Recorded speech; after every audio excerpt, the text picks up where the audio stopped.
Welcome to Windy Night Stories. This story is by Joan Aiken. The Cat Flap and the Apple Pie.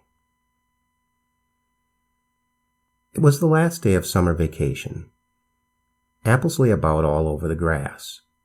A burnt patch on the lawn showed where the boys had had a bonfire the week before and cooked sausages. Wet, sandy swimming trunks hung on the clothesline, and several dozen seashells were strewn over the front path, where somebody had dropped them and somebody else had kicked them. The Krask family was eating breakfast.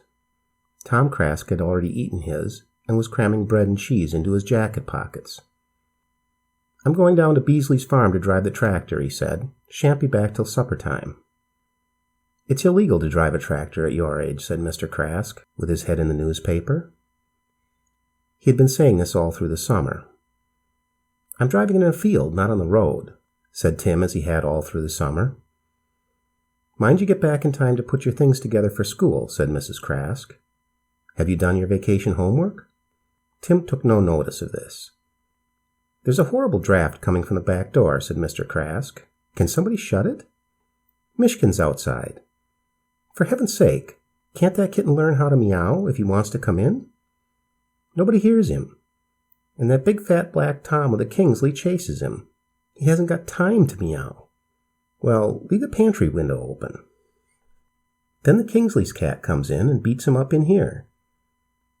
"I wish we'd never got that cat," Mr. Krask said from inside his newspaper. The phone rang. "Answer it, will you, Tim? There's a love, as you're standing up," said Mrs. Krask, who was washing 20 jam pots preparatory to making blackberry and apple jelly. Tim scowled but answered the phone, which was in the hall. "It's Aunt Daphne wanting to talk to Dad," he said, returning with an expressionless face. Mr. Krask went into the hall. "Hello, Daphne," they heard him say. "Oh, are you?" "Yes, that would be perfectly okay." "No, we aren't. Good to see you all." "What time will you get here?" Yes, we're all here. School starts tomorrow." "Fine. See you then." Mr. Krask's telephone conversations never lasted long. He came back into the kitchen, having hardly stopped reading his paper, which he carried with him, and sat down again. "Daphne and Bob and the girls are coming to lunch," he announced, looking over the top for a moment. "What?" shrieked his wife. George's face assumed an expression of settled despair. Tim walked quietly out of the house, mounted his bike, and rode off. "Tim, come back." No good. Tim was already out of earshot. "You asked them to lunch? When you know I've got all the boys' school clothes to go through? And I was just going to make blackberry jelly?" "They asked themselves. They said they were driving by this way. What else could I do?" "I won't talk to those horrible girls," George said. "All they can do is brag about their school and how well they did in their exams." "You certainly will talk to them," said his father. "It's very rude not to. What will you give them for lunch, Anne?" Mrs. Krask looked distraught. "George, do you think you could cycle down to the butcher and get some beef cubes? Then I suppose I could make a stew." "Stew? That's not very festive." "I don't feel very festive," said Mrs. Krask flatly. "Yes, I'll go," said George, who liked stew. "Then I can get a cat flap at Moxon's and put it in the back door." "I'm not paying for any cat flap," said Mr. Krask. "I've got enough money myself, from potato picking," said George. "Well, don't come running to me when you've made a mess of it," said his father. George didn't answer that one. Breakfast was over. Mr. Krask strolled out to finish reading his paper in the garden, as the weather was so fine and warm. Mrs. Krask looked around the house, which was a total mess. A lot of leftover picnic things had been dumped in the hall.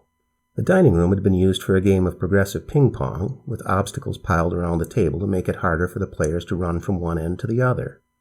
The living room had a lot of deck chairs in it because it had begun to rain suddenly last night, and it was quicker to bring the chairs in than to take them all the way down to the shed. "We'll have to straighten the house," Mrs. Krask said to George as he came back with the meat and the cat flap. "I want to fix this in the back door." "Look," said George, as Mishkin, the marmalade kitten, shot across the lawn, pursued by the fat black Tom from next door. George rushed out and aimed a swipe at the black Tom with a baseball bat, but missed him and chopped the heads off a clump of marigolds. Mishkin came indoors wailing and wanting to be picked up and petted. One of his ears was covered with blood. George took the cat flap out of its wrappings. "Straighten the house first, before you start on the cat flap," his mother said. George gloomily helped her. "It's unfair that Tim gets out of this," he said. It was unfair, and his mother knew it. "Life is unfair," she said. "It's unfair that I have to make lunch for the Bewdleys when I would rather get on with my jam." "I hate those girls," said George. "Susan wears lipstick. Lipstick! Ugh!" "What are you going to give them for dessert?" Mr. Krask shouted from the front garden.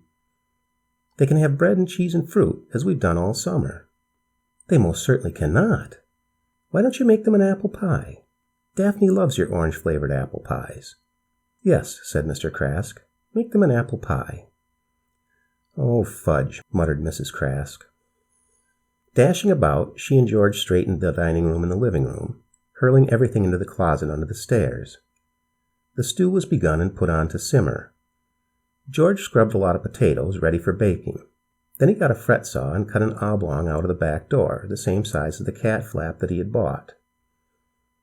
The job was hideously difficult because the back door was made of hard, weathered boards, very likely 50 years old. Also, his mother kept interrupting him. "George, could you go and pick me some parsley and thyme? George, could you be a love and take this basket and get some string beans, enough for 7 people? "It's like eating baseball bats," grumbled George, returning with a basket full of enormous, tough, stringy beans. As he shut the back door, the fat black Tom from the next house jumped in the hole he had just sawed. "Get out," said George, furiously swatting it with a basket. Beans flew about the kitchen. Mrs. Krask let out a sudden shriek. "Now what's the matter, Mom?" "I put the orange for the apple pie into the oven to soften it up and forgot all about it. Now it's gone all brown and hard." "Pour boiling water on it," suggested George, looking at the pie dish of cut-up orange pieces. They had turned mahogany brown. "But that would dilute the orange flavor," objected his mother. "Pour on some orange soda, then." "No, I know. I'll soak them in sherry." "That's not orange flavor." "No, but it's fairly like. And it doesn't taste so phony as orange soda. And then I'll put them back in the oven, just for a minute or two, to soften up again." "Don't let me forget they're in the oven." "Oh, George, would you be an angel and go out and pick some windfall apples, enough to make a pie?" While George was picking up the apples, the phone rang. "Could you answer it, Andrew?" called Mrs. Krask to her husband. "My hands are all covered in pastry." "Never get a minute to read the paper," grumbled Mr. Krask, coming into the hall. He snatched up the receiver. "Yes, who is it? Oh, Daphne, you again. What is it now?" George, returning with the apples, met his mother's eyes. "Perhaps they can't come after all," she whispered hopefully. "Oh, Andrew dear," said his sister at the other end. "Look, it seems the girls have invited their friend Felicity for the day.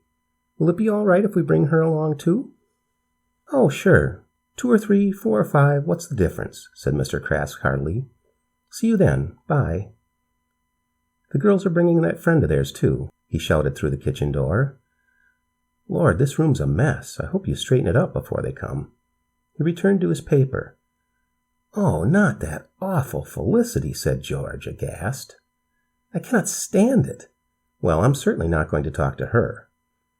"George, you must. I'm sorry, but you must." "Oh, damn, my bits of orange." Mrs. Krask leapt to the oven. The orange pulp had now cooked to a dark brown goo, but the slices of peel were still as tough as oak bark. "If I were you, I should just use the goo and throw away the peel," said George. "There won't be enough goo to flavor the pie without the peel." "Well, mash it all up with the little mixer then. I'll do that if you like," said George, who was rather fond of using the little mixer. It was a single electric prong with a tiny, fierce windmill at its tip. You had to be very careful when using it, for if the windmill part came above the surface of whatever you were mixing, splashes shot all over the room. Indeed, it proved to be a mistake to use it on the baked cut-up orange. The blades of the windmill kept encountering hard bits of orange peel, and the kitchen was soon generously spattered with dark brown, gooey splashes. "Stop, stop!" shouted Mrs. Krask. "You are wasting all my orange on the walls." "Well, you'd better put it in the big blender then," advised George. There's hardly any left, said Mrs. Crask, looking into the bottom of the dish. Add some more sherry to it. Even so, Mrs. Crask had to keep tilting the big blender from side to side, or the blades went around uselessly without finding anything to mince up. All this for an apple pie for those brutes to eat, said George, and he went back to work on his cat flap. The flap came in 2 parts, a frame, which fitted into the hole he had cut, and a hinged door which slotted into the frame. At this point, George realized that he had put the frame in upside down. While he was reversing it, the fat black Tom from next door chased Mishkin through the hole. Mishkin fled screaming and knocked over the pot of glue that George had been using. George grabbed a ratchet screwdriver and aimed a swipe at the black Tom, just missing him. As he had picked up the screwdriver by the blade part, he cut his hand quite deeply, but did not notice this until he began to wonder where all the blood on the floor was coming from. Mishkin sat on top of the broom closet, wailing. The phone rang again. Someone else will have to get it this time, said Mr. Crask. I'm just going for some cigarettes. Good God, what a mess, he said, looking at the floor inside the back door, which was covered in glue, sawdust, wood splinters, blood, and tools. I hope you'll have the kindness to get that cleared out before they come. George answered the phone, covering the receiver with blood and glue. Oh, hello, Aunt Daphne. Yes, I see. You want to get here at 12 for an early lunch, because the girls want to go to the beach afterwards. Yes, okay. Goodbye, said George tonelessly. And then he said to his mother, who was peering into the blender, They want to get here at 12 for an early lunch.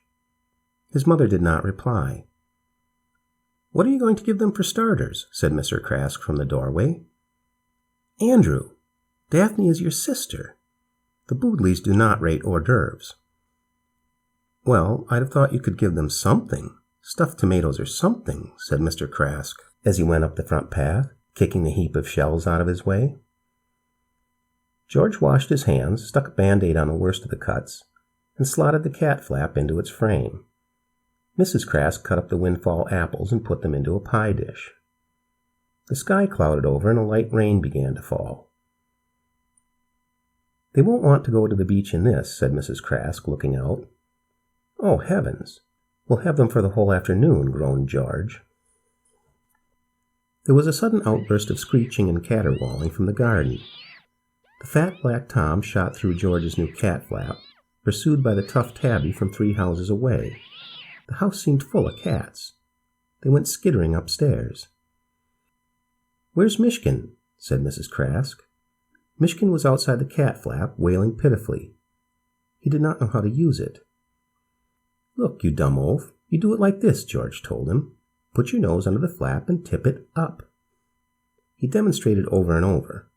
He held Mishkin up to the flap. He pushed him through. He pulled him through. Mishkin still totally failed to grasp the principle. Try cutting a slit in a cork and sticking it on the side of the flap to hold it open, suggested Mrs. Crask.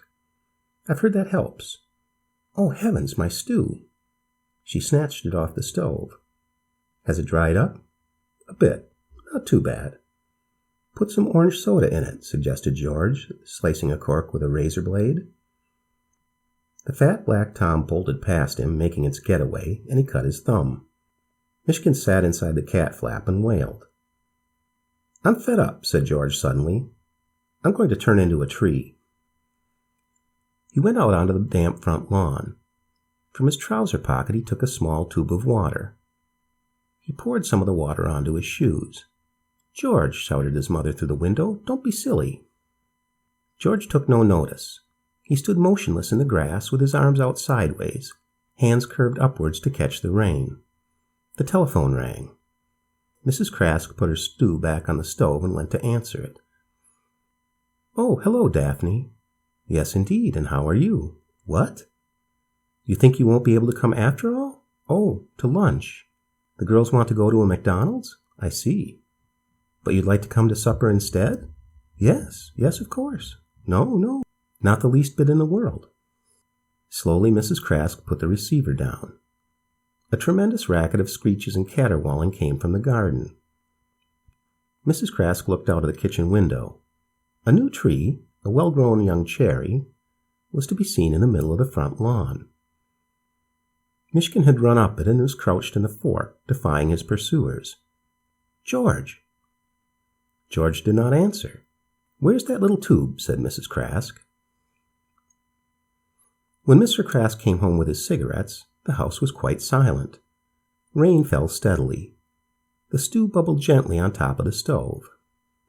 A delicious-looking orange-flavored apple pie stood cooling on the kitchen table. And 2 new trees were growing on the front lawn. The end.